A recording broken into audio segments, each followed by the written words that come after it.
Guys, good morning class 11। हमने last class में equivalent weight में सॉल्ट का, आयंस का और एलिमेंट का देख लिया था। ठीक ना। आज जो देखने जा रहे हैं वो है equivalent weight of acid. Acid का देखने जा रहे हैं क्या होता है। तो जैसे हमने बताया था कि इक्विवेलेंट वेट क्या होता है, formula weight bye valency factor होता है। ठीक ना।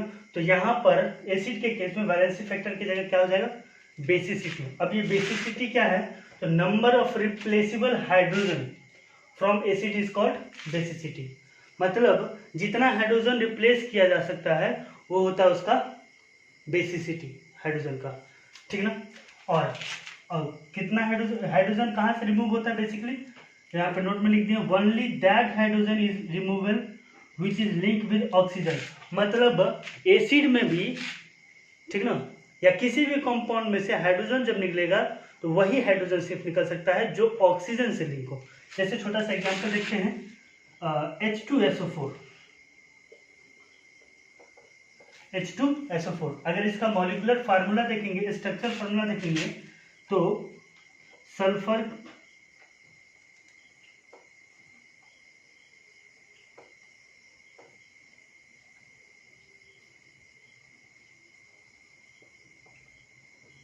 ठीक है, ये होता है।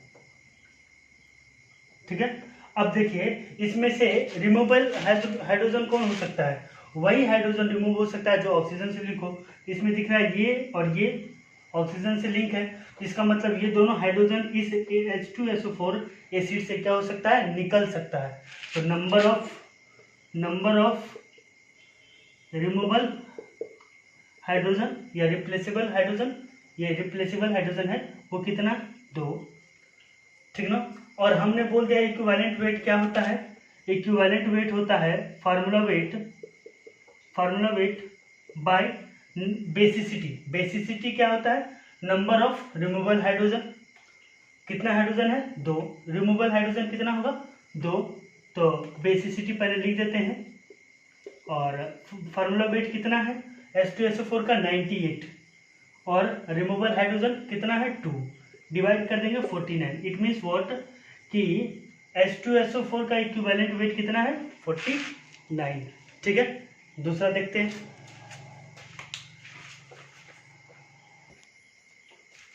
हमने यहाँ 2 केस लिया है, इस दोनों केस को बारीकी से देखिए, आपको इक्विवेलेंट वेट जो है एसिड का वो क्लियर हो जाएगा। तो सबसे पहले इसका भी स्ट्रक्चर बनाते हैं, कैसा बनेगा, P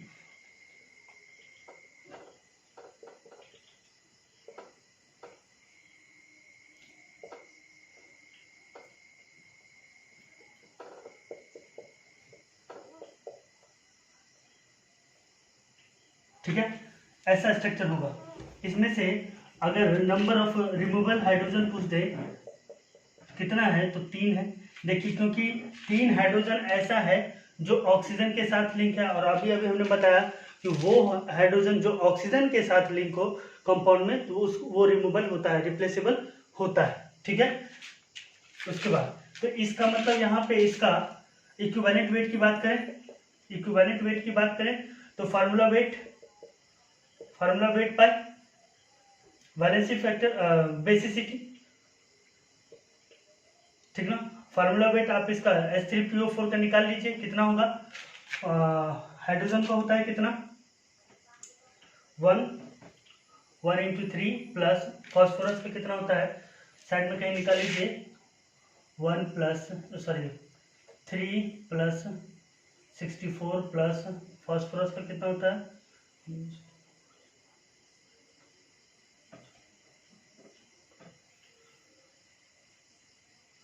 33 होता है। ठीक है। तो ये हो जाएगा हमारा 33 और 36 और 100, हाँ शायद 100 हो गया। तो 100 हो गया हमारा फार्मूला वेट। ठीक है। उसके बाद बेसिसिटी कितना, हाइड्रोजन रिमूवल कितना, 3, तो कितना हो जाएगा 33.33। ये क्या हो जाएगा, इक्विवेलेंट वेट ऑफ दिस। ठीक है। अब अगर इसका बात करें तो इसका फार्मूला देखिए,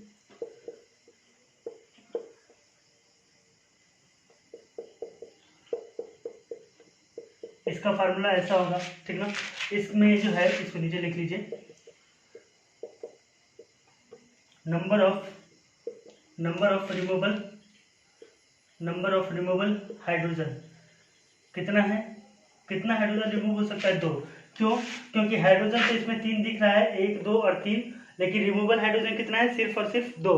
क्योंकि एक हाइड्रोजन जो है हमारा फास्फोरस के साथ जुटा हुआ है, और हमने बोला है कि केवल वही हाइड्रोजन हम उस कंपाउंड से निकाल सकते हैं जो ऑक्सीजन के साथ लिंक हो, ठीक ना। तो ऑक्सीजन के साथ बस 2 है, तो ये हो गया 2 हाइड्रोजन रिमूवल हो सकता है। अब अगर इसका इक्विवेलेंट वेट की बात करें तो सिंपल सी बात है, फार्मूला वेट बाय बेसिसिटी कितना, फार्मूला वेट आप निकाल लीजिए इसका जो है, और उसके बाद 2 से डिवाइड कर दीजिए, तो ऐसे बनता है एसिड का, ठीक ना, इक्विवेलेंट वेट।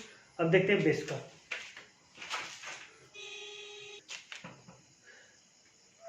देखिएगा थोड़ा सा माइनर मिस्टेक है, फास्फोरस का जो एटॉमिक मास होता है वो 31 होता है, इस हिसाब से ये 98 हो जाएगा।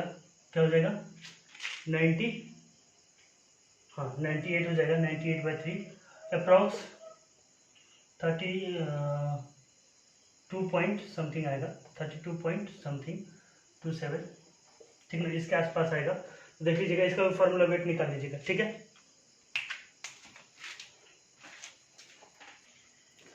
चलिए अब देखते हैं बेस के केस में, determine the equivalent weight of base. Base के केस में क्या हो जाता है, equivalent weight formula weight bye acidity, मतलब एसिड के केस में फार्मूला वेट बाय बेसिसिटी और बेस के केस में फार्मूला वेट बाय एसिडिटी, उल्टा होता है, ठीक ना।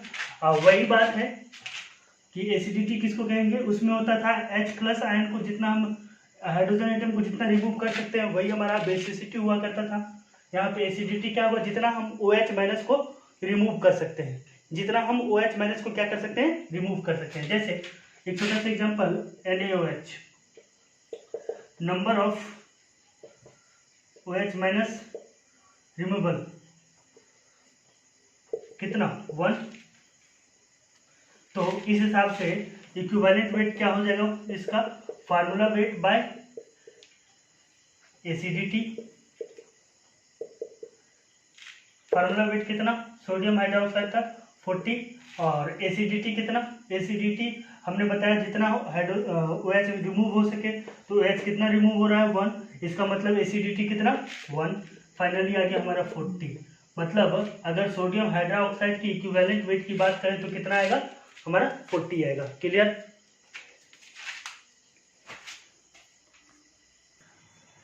चलिए हमारे सामने 2 क्वेश्चन है, कैल्शियम हाइड्रोक्साइड और अल्युमिनियम हाइड्रोक्साइड। तो देखते हैं क्या होता है, नंबर ऑफ OH- रिमूवल कितना है हमारा, 2।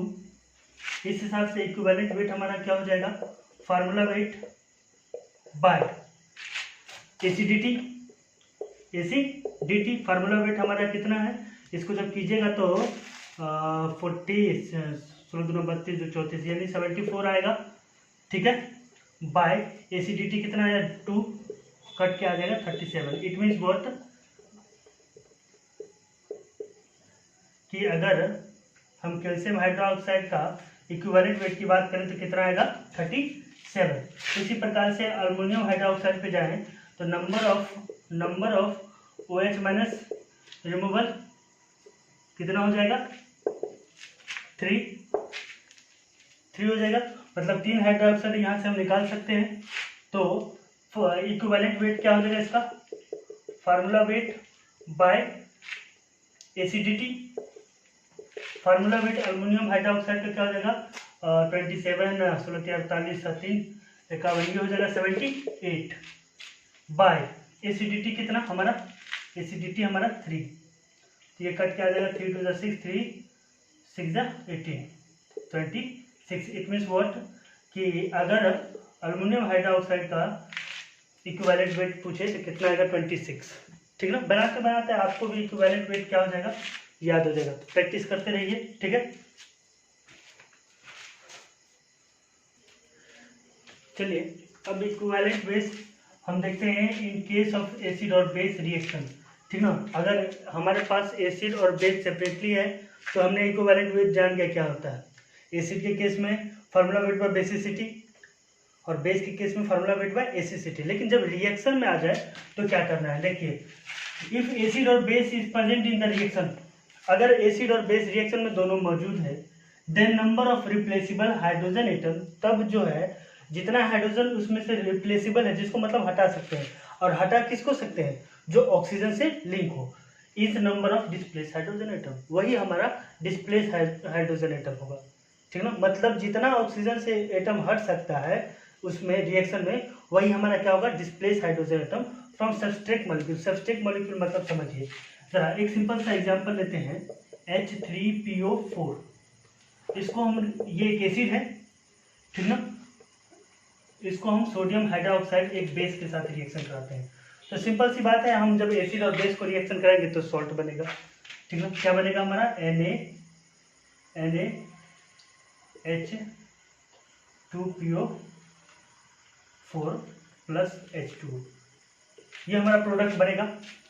ठीक ना, तो सबस्ट्रेट मॉलिक्यूल मतलब है कि हमारा हाइड्रोजन एक्चुअल में रिप्लेस कहाँ से हुआ, किसमें देखेंगे, इस दोनों में देखेंगे, वर्क इसी दोनों पे करेंगे। ठीक ना, और यही हमारा सबस्ट्रेट मॉलिक्यूल। क्लियर, हम इसी पे वर्क करेंगे, इस पे नहीं करेंगे। इसका मतलब इस रिएक्शन में पूछ the number of displaced hydrogen atom, तो वो क्या होता है, number of removal hydrogen atom. Number of removal hydrogen atom यहाँ पे 3 और यहाँ पे आए तो 2 है, तो 3 - 2 इज इक्वल टू 1। ठीक है ना, अब इस रिएक्शन में हमारे पास डिस्प्लेस हाइड्रोजन एटम कितना आ गया, 1। ठीक ना, अब इक्विवेलेंट वेट पूछे यहाँ से, तो हम सिंपल से बात जानते हैं, इक्विवेलेंट वेट अब किसी का भी पूछे, चाहे इसका दोनों में से किसी का भी, एसिड चाहे बेस, एसिड का पूछे तो ये लिखेंगे, बेस का पूछे तो ये। अगर इक्विवेलेंट वेट ऑफ एसिड पूछ दे, तो एसिड हमारा कौन है इस रिएक्शन में, ये H3, तो formula weight of H3PO4 by displace hydrogen atom कितना, 1। ठीक है, ये हो जाएगा। अब इसका फार्मूला वेट आप निकाल सकते हो खुद से ही। ठीक ना, अगर इक्विवेलेंट वेट अगर हमको पूछ दे ऑफ बेस का पूछ दे, तो हमारा फार्मूला वेट क्या होने वाला है, formula weight of NaOH, sodium hydroxide, ही हमारा बेस है इस रिएक्शन में, और नंबर ऑफ डिस्प्लेस हाइड्रोजन कितना है, हमने निकाल लिया है, कितना है, 1। तो हम क्या देख रहे हैं कि ये अगर रिएक्शन से जुड़ा हुआ क्वेश्चन है, ठीक है, एसिड बेस रिएक्शंस में यदि पूछ दे कि आपका ये इक्विवेलेंट वेट क्या है, तो हमें ये जानना पहले जरूरी है कि कितना हाइड्रोजन डिस्प्लेस होगा, और कितना हाइड्रोजन डिस्प्लेस होगा, उतना ही हाइड्रोजन डिस्प्लेस होगा जितना हाइड्रोजन उसमें से रिमूवल होगा। और ये रिमूवल हम कहाँ देखेंगे, सबस्ट्रेट मॉलिक्यूल में, मतलब इस दोनों में, सॉल्ट में और एसिड में रिमूवल देखेंगे। बेस और वाटर में नहीं देखेंगे, बेस और सॉल्ट में नहीं देखेंगे, केवल एसिड और सॉल्ट में देखेंगे। क्लियर,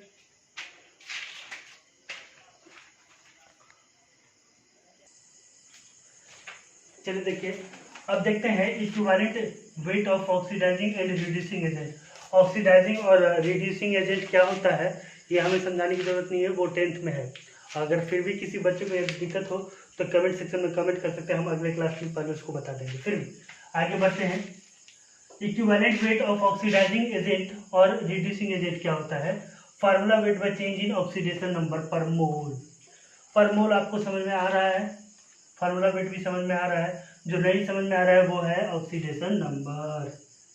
ठीक ना, ऑक्सीडेशन नंबर नहीं समझ में आ रहा है, कोई बात नहीं, हम भी भागे नहीं है, यही है, समझा देते हैं क्या होता है। ऑक्सीडेशन नंबर क्या होता है, the appearing charge present on the atom of element is called oxidation number. ठीक ना, अपीयरेंट चार्ज जो होता है किसी एटम पे, वो क्या होता है, वो होता है हमारा ऑक्सीडेशन नंबर। देखिए कैसे, जैसे XY हमारा कोई कंपाउंड है, ठीक है, मॉलिक्यूल है, समझिए कुछ भी है, ठीक है। अगर इस पे पार्टिकुलर चार्ज हमको पता है, मान लीजिए इसका चार्ज है 2 और इसका चार्ज है 3, तो ये जो चार्ज 2 है, इसका 2 प्लस है और इस पे 2 माइनस है, ठीक ना। तो ये अपियरेंट चार्ज जो है, ये जो चार्जेस है यही है अपियरेंट चार्ज। किसी मॉलिक्यूल में जो ये चार्ज दिख रहा है ना, एक्स वाई कोई मॉलिक्यूल है, अगर इस पर ये चार्ज दिख रहा है तो वो क्या है, अपियरेंट चार्ज, ठीक ना। और दूसरा स्टेट में क्या कहता है, the oxidation number of all the element in standard state is 0, ठीक ना। स्टैंडर्ड स्टेट में इसका सबका ऑक्सीडेशन नंबर क्या। अब आगे क्या है, ऑक्सीडेशन नंबर एलिमेंट का जो होता है स्टैंडर्ड स्टेट में वो हमेशा 0 होता है, ठीक ना। देखिए चाहे वो अकेला हो, देखो oxidation number of element in standard state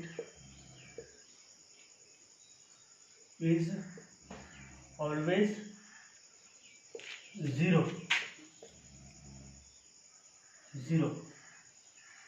whether it is, चाहे वो अकेला हो, दुकेला हो,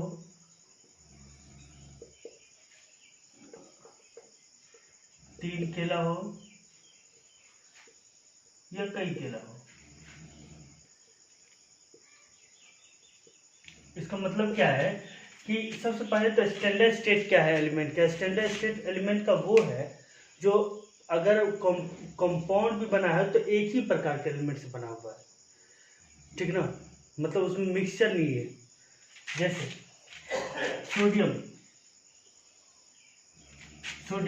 ये क्या है, स्टैंडर्ड स्टेट है सोडियम का, ठीक ना। इसका ऑक्सीडेशन नंबर की बात करें तो ये 0 होगा, ठीक है। O2 एक ही प्रकार के एलिमेंट से बना हुआ है, इट मीन्स ये ऑक्सीजन स्टैंडर्ड स्टेट में है क्योंकि एक ही प्रकार के एलिमेंट से बना हुआ है। किस एलिमेंट से, ऑक्सीजन से, तो इसका भी ऑक्सीडेशन नंबर क्या होगा, 0 होगा। S8 की बात करें तो ये भी एक ही प्रकार के एलिमेंट से बना हो, चाहे बोले ना अकेला हो, दुकेला हो, तीन केला हो। ये अकेला था, ये दुकेला है, ये कई केला वाला है, कई ऑक्सीजन मिलकर बना हुआ है लेकिन एक ही प्रकार के एलिमेंट से बना हुआ है, तो वो है क्या, ऑक्सीजन का स्टैंडर्ड फॉर्म। तो इसका ऑक्सीडेशन नंबर भी क्या होगा, 0 होगा, ठीक ना। इसके बाद क्या है कि कुछ ऑक्सीडेशन नंबर आपको याद करना पड़ेगा, हम लिख देते हैं किसका किसका याद करना पड़ेगा। चलिए देखिए, अब हमें ये 5 ऑक्सीडेशन नंबर जो है वो याद रखना होगा, ठीक ना, बाकी सबका निकल जाएगा अपने आप। देखिए कैसे ऑक्सीडेशन नंबर, इसमें भी ट्रिक है, याद कर लीजिएगा, बस फर्स्ट और सेकंड टर्म, बाकी तो ऐसे ही है। फर्स्ट एक ग्रुप में जो एलिमेंट है, पीरियोडिक टेबल याद है, क्लास 10 में पढ़े थे, लीना के रब से, मतलब लिथियम, सोडियम, पोटेशियम, रुबिडियम और सीजियम, इसका जो है मॉलिक्यूल में ऑक्सीडेशन नंबर कितना होने वाला है, +1। एग्जाम्पल के तौर पे देखते हैं K2Cr2O7। अगर इसमें ऑक्सीडेशन नंबर हमको पोटेशियम का निकालना है, ऑक्सीडेशन नंबर ऑफ पोटेशियम, तो वो क्या हो जाएगा, देखिए पोटेशियम है इस ग्रुप में, है ना, पोटेशियम है, और तो इस ग्रुप में कितना होता है ऑक्सीडेशन नंबर, मतलब इस ग्रुप में जो भी एलिमेंट आने वाला है कंपाउंड में या मॉलिक्यूल में, तो उसका ऑक्सीडेशन नंबर कितना होने वाला है, 1। तो पोटेशियम का कितना हो जाएगा, 1, लेकिन पोटेशियम है कितना, 2 से गुना कर देंगे, ये हो गया 2, ठीक है। उसी प्रकार अगर ऑक्सीडेशन नंबर सेकेंड ग्रुप में आए तो इसका भी ऑक्सीडेशन नंबर क्या होता है, +2। जैसे एग्जाम्पल लेते हैं MgOH का होल ट्वाइस, ठीक है, MgOH का होल ट्वाइस। अगर हमको ऑक्सीडेशन नंबर मैग्नीशियम का चाहिए तो क्या होगा, ऑक्सीडेशन नंबर ऑफ मैग्नीशियम का चाहिए तो क्या होगा, मैग्नीशियम का इसी ग्रुप में है, इस ग्रुप में आने जो मॉलिक्यूल में आने वाले हैं उसका ऑक्सीडेशन नंबर कितना, 2, तो मैग्नीशियम का भी 2, ठीक है, ये याद करना पड़ेगा। उसके बाद अल्युमिनियम का +3। हाइड्रोजन की बात करें तो हाइड्रोजन हमारे 2 फॉर्म में मिलते हैं, एक मेटालिक फॉर्म में भी मिलता है, मेटल के साथ भी मिलता है हाइड्रोजन, और नॉन मेटल के साथ भी मिलता है।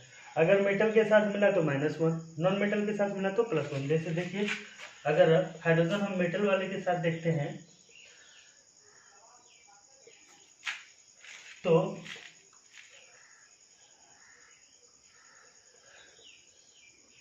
NaOH ये मेटल के साथ है यहाँ पे,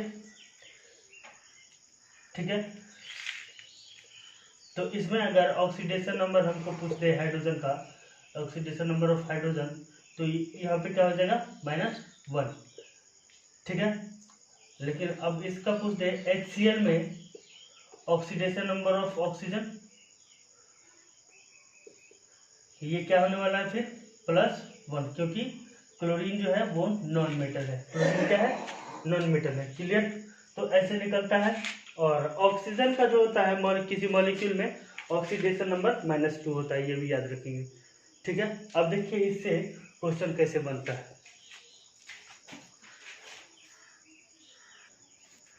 अब चलिए देखते हैं, इसमें हमें ऑक्सीडेशन नंबर निकालना है अंडरलाइंड एटम का, ठीक ना। तो कैसे निकलता है हाइड्रोजन का, अभी इससे पहले जो हमने पढ़ाया इसको समझने के लिए सबसे पहले, इससे पहले जो हमने 5 याद करने के लिए ऑक्सीडेशन नंबर लिखाए हैं उसको पहले कॉपी पे नोट कर लीजिए, तब ये समझने में आसानी होगा। उसको सामने रखिए तब देखिए क्या होता है। ऑक्सीडेशन नंबर हमें निकालना है हाइड्रोजन का, उसमें देखिए ऑक्सीडेशन नंबर कितना है, ये किसके साथ है नॉन मेटल के साथ, तो +1 होगा। लेकिन कितना हाइड्रोजन है 3,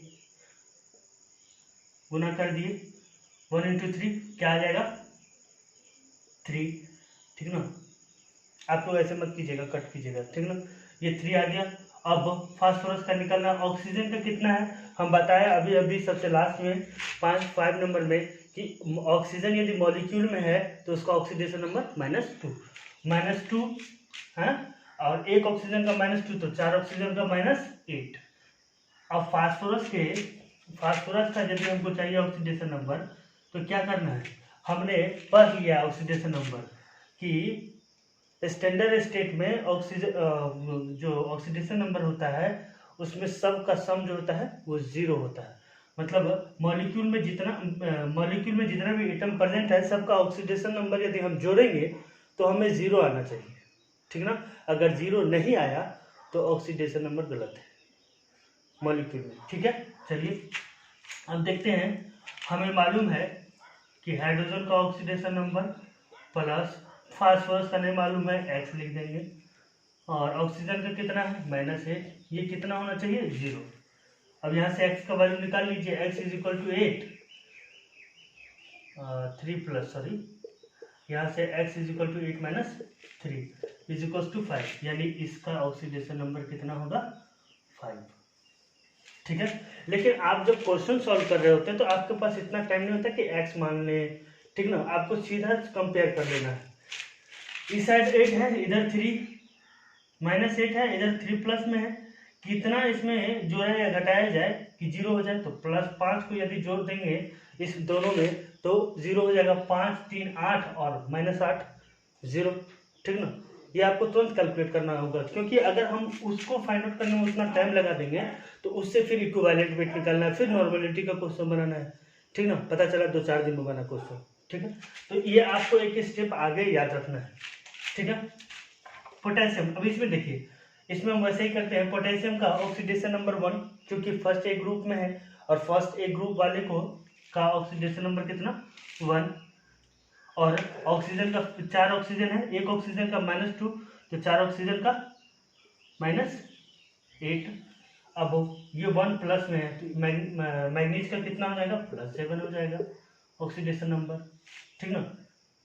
ऑक्सीडेशन नंबर ऑफ, इसमें फास्फोरस की बात करें तो +5, अगर इसमें बात करें ऑक्सीडेशन नंबर ऑफ मैग्नीज तो वो कितना हो जाएगा 7, क्लियर, ठीक है।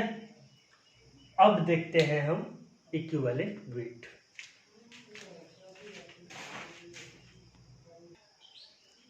चलिए देखिए, हमें ऑक्सीडाइजिंग और रिड्यूसिंग एजेंट का जब किसी रिएक्शन में ऑक्सीडेशन नंबर निकालना हो, ठीक ना, तो क्या करेंगे, ऑक्सीडाइजिंग और रिड्यूसिंग निकालने के लिए सेंट्रल एटम का ऑक्सीडेशन नंबर कंपेयर करना है, ठीक ना।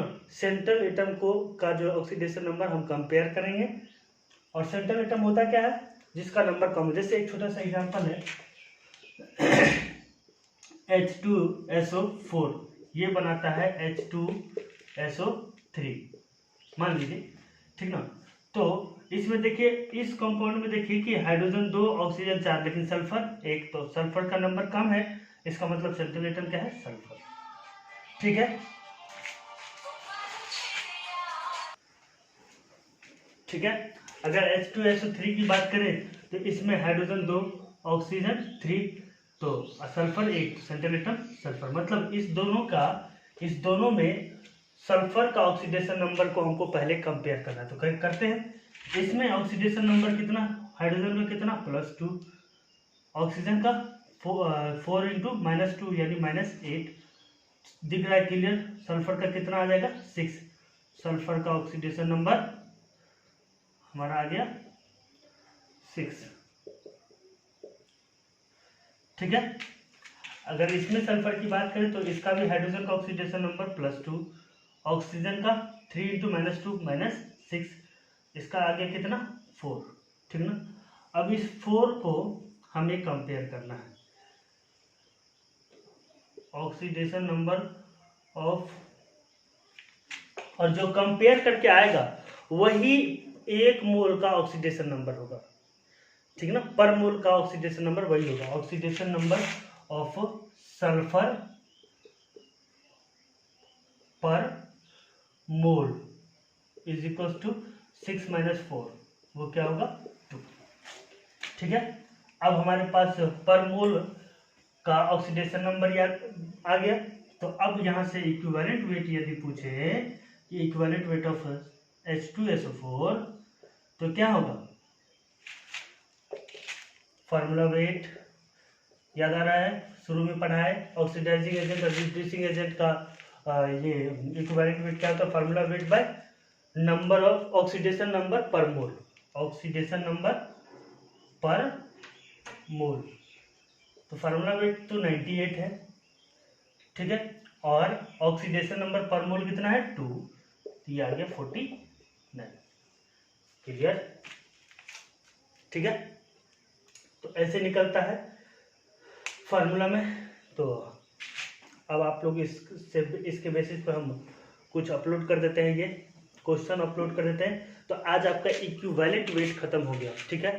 अब अगले क्लास में जो हमें पढ़ना है वो है नॉर्मेलिटी, ठीक है। सॉरी, पहले ग्राम इक्विवेलेंट पढ़ेंगे, उसके बाद नॉर्मेलिटी, मतलब 2 क्लास और लगेगा नॉर्मेलिटी में, ठीक है।